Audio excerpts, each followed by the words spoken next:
today I'm going to show you how to make some rocks and some seaweed, and then any other props you want to put in there. I was going to show coral. I'm not sure though if we have time for that.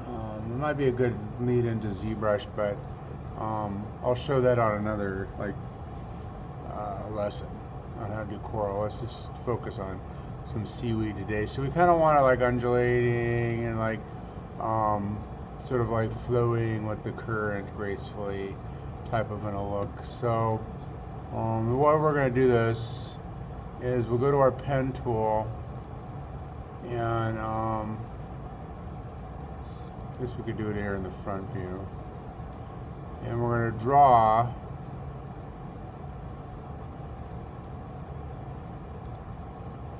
our seaweed. Actually, you know what, we could probably make this several ways. One of the ways that we can do this would be using a plane. Let's put on ground shading lines, and then increasing our or scaling the plane to a point, and then increasing our segments.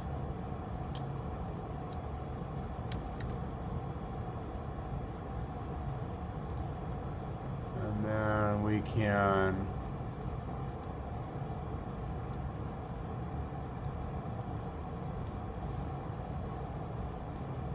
look at ground shading and lines.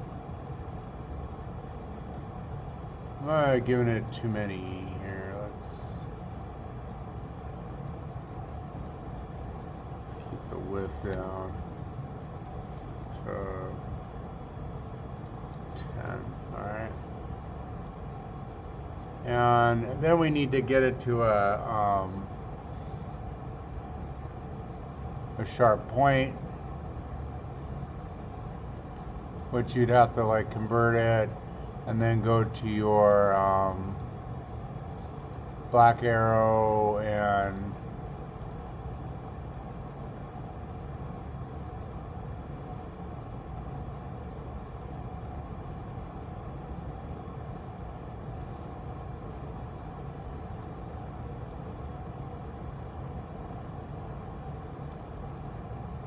get in there and start shaping it up. I mean, you couldn't leave it all Minecrafty like that, but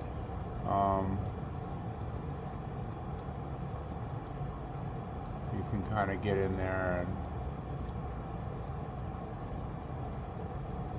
shape it up that way to get it, you know, to be like a leaf. I don't think that's the best way to go about it. Probably, I think the best way to go about it would be just to draw it. So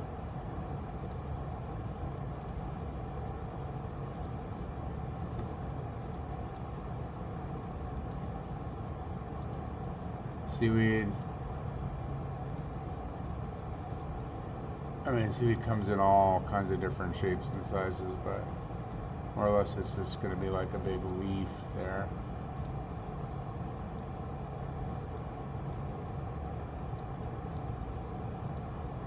Like so. And then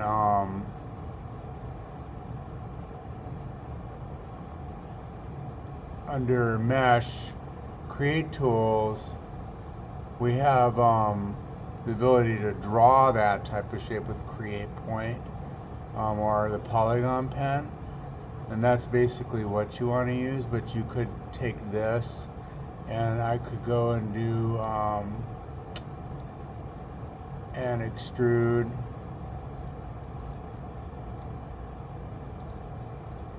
and then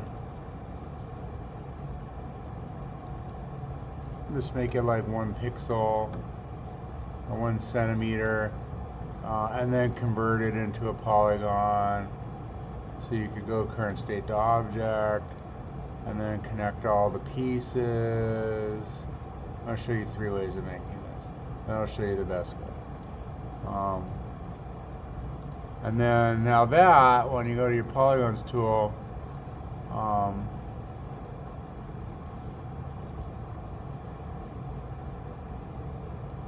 we can take, and what we do is we'd subdivide it under commands right here and tell it to have increase the mesh.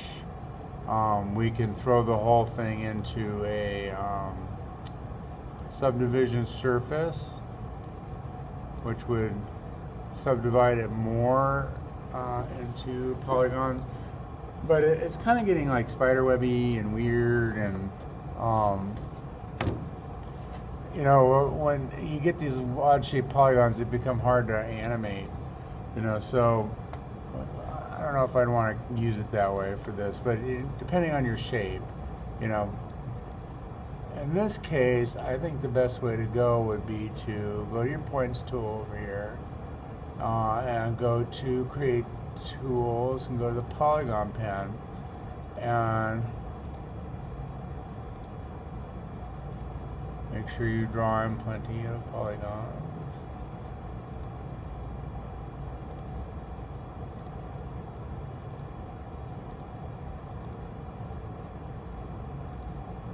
And close it off. Alright, and then it's relatively even-ish. Let's kind of straighten out some of these pieces.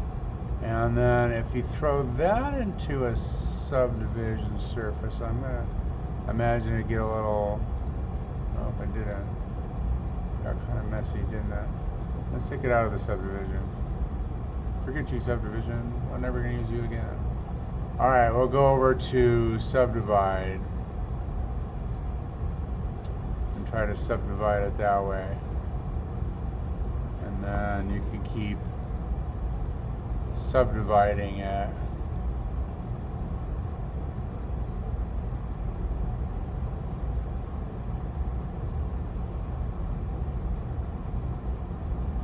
Mesh commands subdivide, commands subdivide, commands subdivide, and then we want to maybe do an untriangulate just to see if it'll clean it up a little bit better.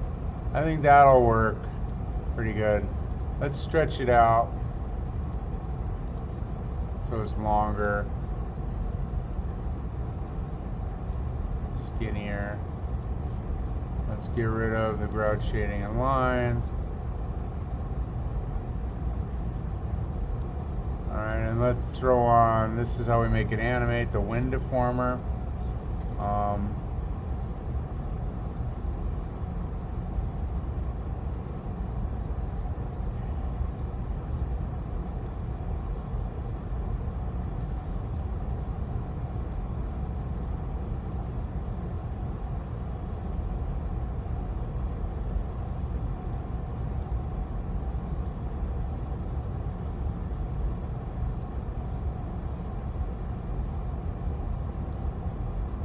Let me show you what it's already made that I didn't screw up.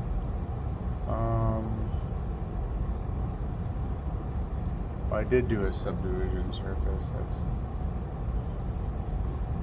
I didn't know that I did that. All right, now as far as the modeling of your seaweed goes, you could do it either three ways. You want to get it like this, okay? I don't know what I was doing this morning. I was messing it up. So you could, let's take this wind out because this wind is really jacking it up. Take the whole thing and I can throw it in a subdivision surface even now. And then convert this subdivision surface to an object. And then delete it. So now we have this. It's a lot of mesh in there, but when we put it into the wind deformer in there, we need the wind deformer to go, we might have to rotate it because like as a default it doesn't go the right direction. So I rotated it so green is up. You have a box or a field here and then the bottom under fall off for the wind deformer. And I think it's usually on linear field. We want a box field. And what that will do is it'll let you scale up the box to fit just in the seaweed, and then you can scale in the box,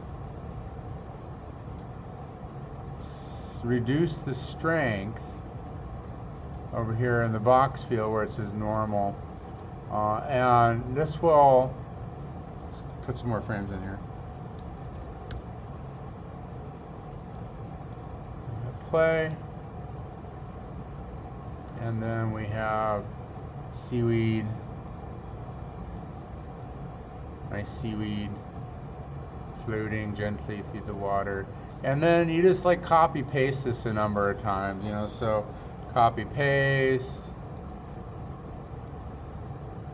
scale one up, maybe flip the whole thing. You know, and you form these like little clusters of seaweed. All right.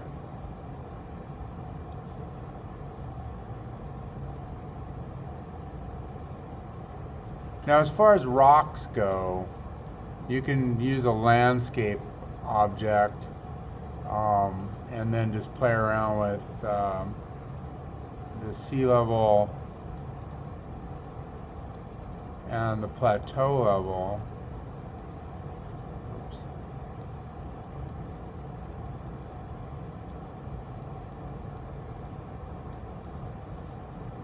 You have to play with the height when you do that. And you can form like little underground, you know, caverns and stuff like that. Just kind of like when you did the Haunted Mansion.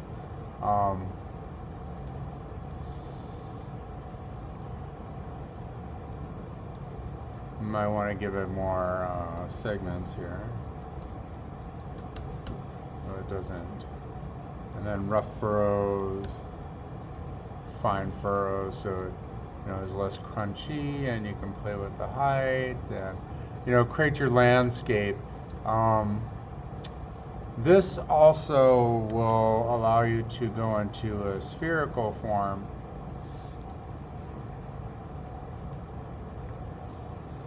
But you can play around with different settings as well. And one of the nice things about the spherical form is after you rough it up like that, is you convert it to a polygon over here with your polygons tool. Go to your polygons tool here, go to your black arrow, and then use create, or wait, which one? Transform magnet, sorry. And then that has a tool. So you go to meshed, transform magnet. That has a tool over here of 100 radius. You might want to put it on bigger.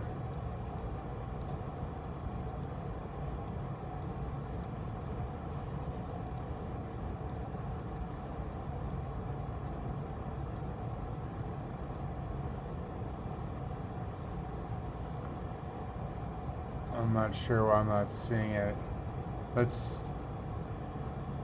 Might be glitching up. It might be the animation there slowing me down, so let's do it on another file. So we'll spherize this one. Okay, so that's what it looks like spherized normally.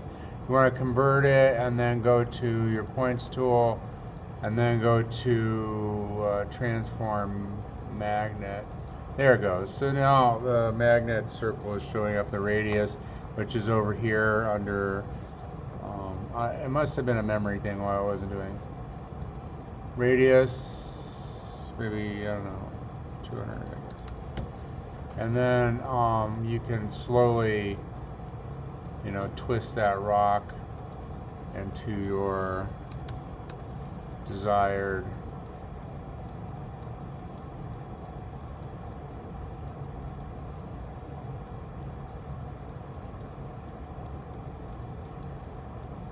And like whatever else you want to come up with. I mean, if you want to try to do some shells or something. I don't know if that'll translate very well, but okay, so you could do rocks. We'll take this one and we'll put it in with our seaweed.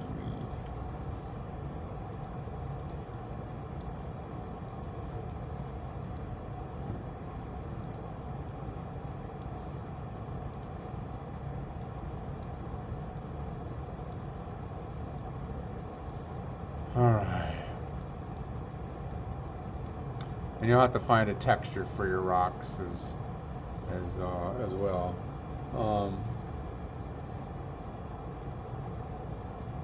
Let's see. Maybe we can figure out this. I'm going to open up ZBrush, the coral.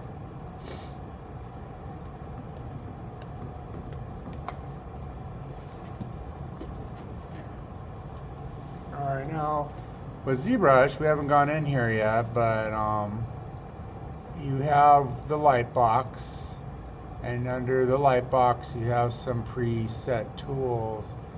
I'm not sure if we have a pill shape or not as a default, but I guess we can go with a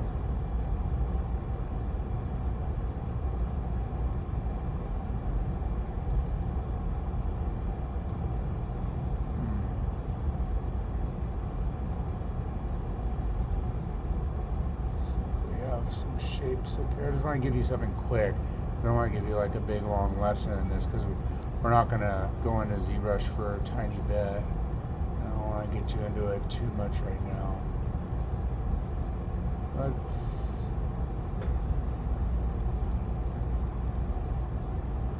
use one of these. All right, so I forgot what that was called.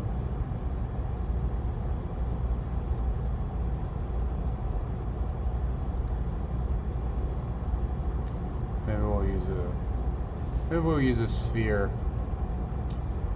We have to do something called Dynamesh, so we use a Dynamesh sphere.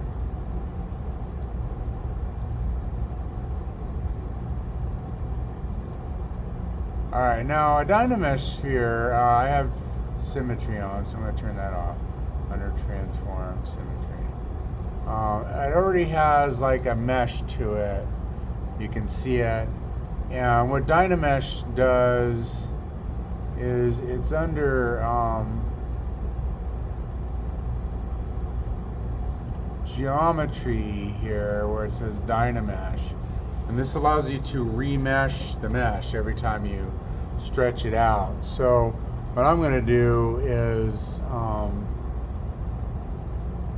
know what, I don't know if I want to, well, maybe.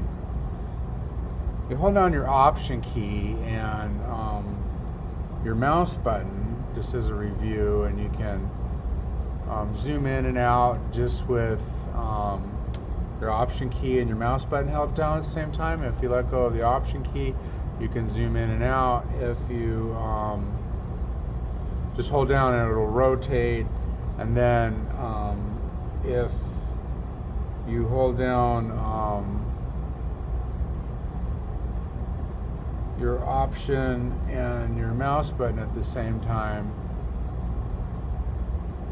you can drag it around, and then if you let go of the Option key and still hold down the mouse button, you can zoom in and out. If you ever need to clear the screen, you just go up here to where it says Edit, take that off, hit Switch, and then hit Command N to clear your screen. Alright, so I'm going to just make a tiny little sphere here.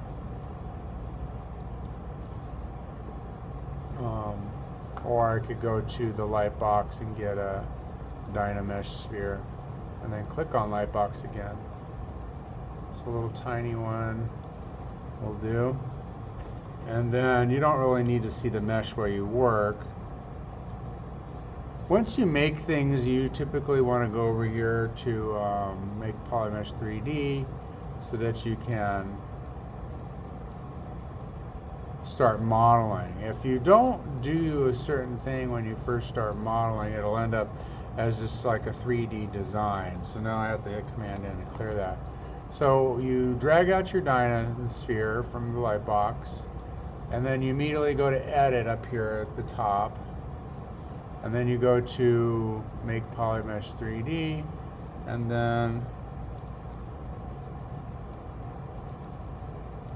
we're going to get in there and start sculpting this. And so to sculpt this, you go over to your brushes and you have, like, you know, a typical brush intensity and a brush size, and then the focal shift is kind of like how soft the fall off will be.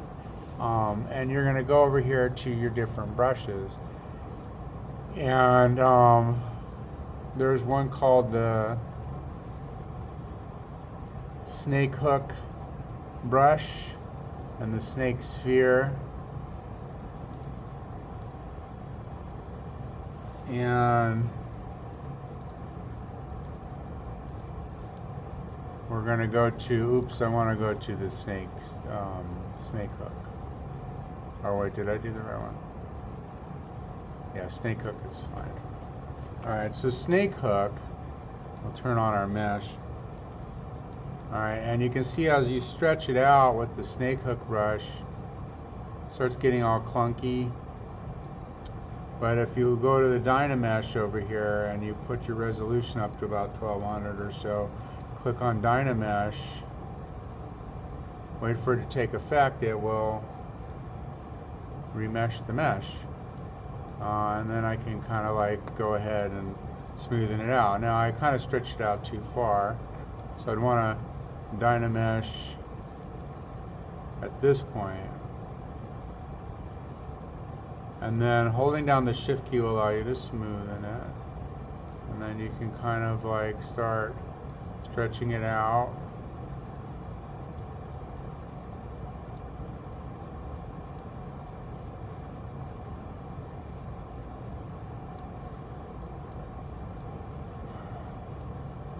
And then if you just hold down the Command key and drag, it will remesh it every time. So you can see how I remeshed it there. I have too big of a brush.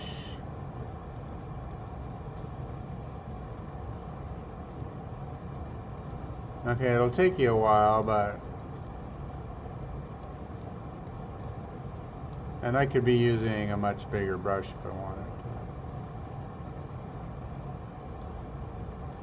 to pull out bigger pieces, kind of working minuscule. Dynamesh is on. That's the resolution it will become. As you stretch these things out, you'll be able to see how the mesh gets stretched out. The resolution is being stretched out. To re-Dynamesh it, just hold down your Command key and drag off in an empty space, and then that'll remesh the mesh. I did it too much here, but I did it extreme so you can see, there it goes, it's remeshed. So that's one of the amazing things about ZBrush.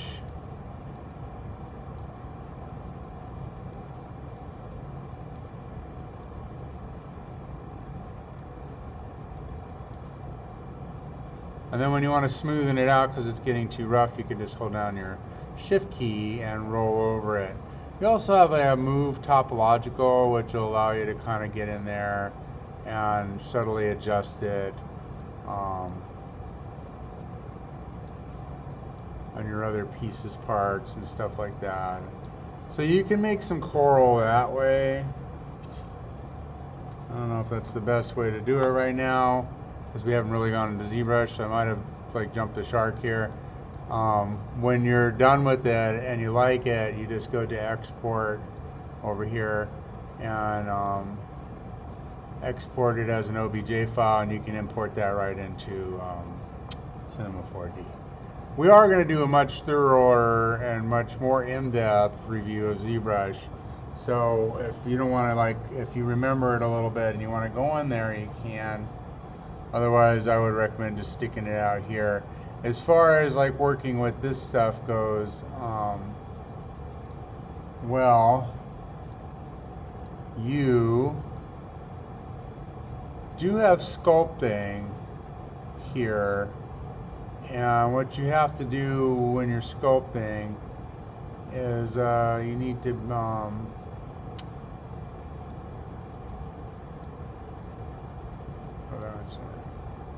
you need to have your object selected. It needs to be a polygon.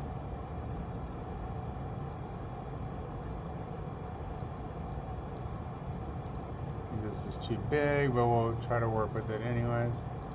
And then go over to sculpting here to the side, and you can subdivide it a couple of times.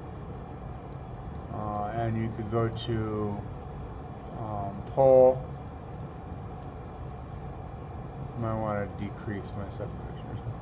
Might have done it too much. Grab. And you can kind of smoothen it out. You can kind of form sort of a coral this way. You can also sculpt the shell this way. You can build up more material. This is nowhere near the power or the flexibility or the ability to sculpt. Pole isn't really doing much. Let's try. Grab. ZBrush.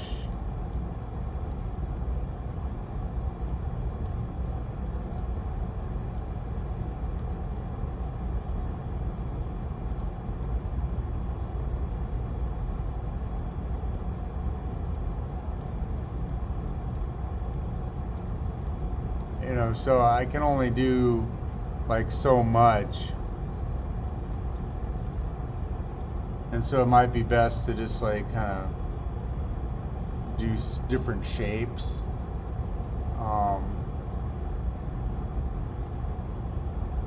Than a rock. You know, like maybe a pill shape, a couple of pill shapes. If you remember how we made our trees in the Haunted Mansion, it might be more work than you want to really do right now to do like coral.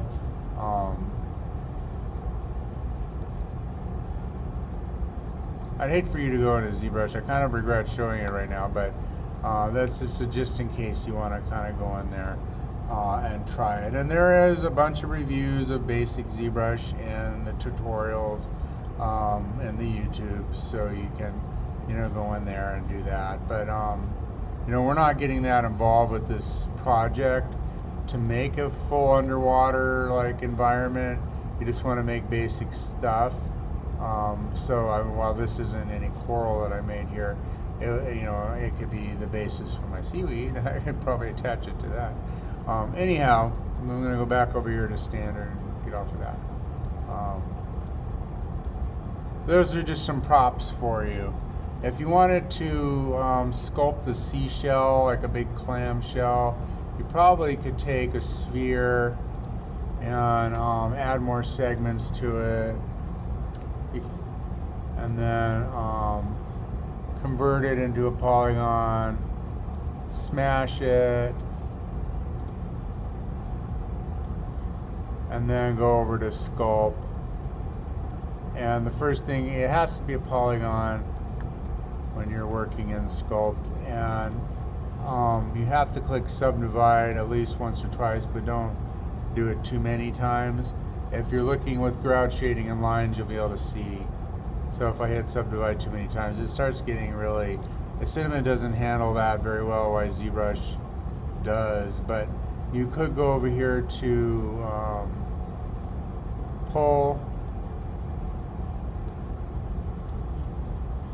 and you have a tool size down here at the bottom. So I could go to size, and you have a pressure.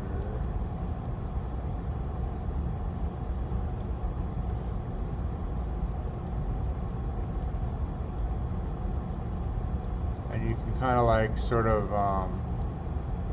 start pulling it out into like a clamshell.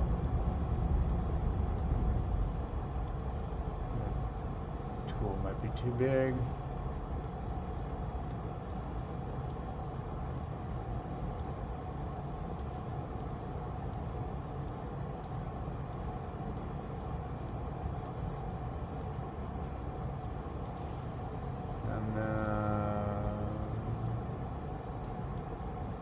I'm just doing a super fast and a half-assy one.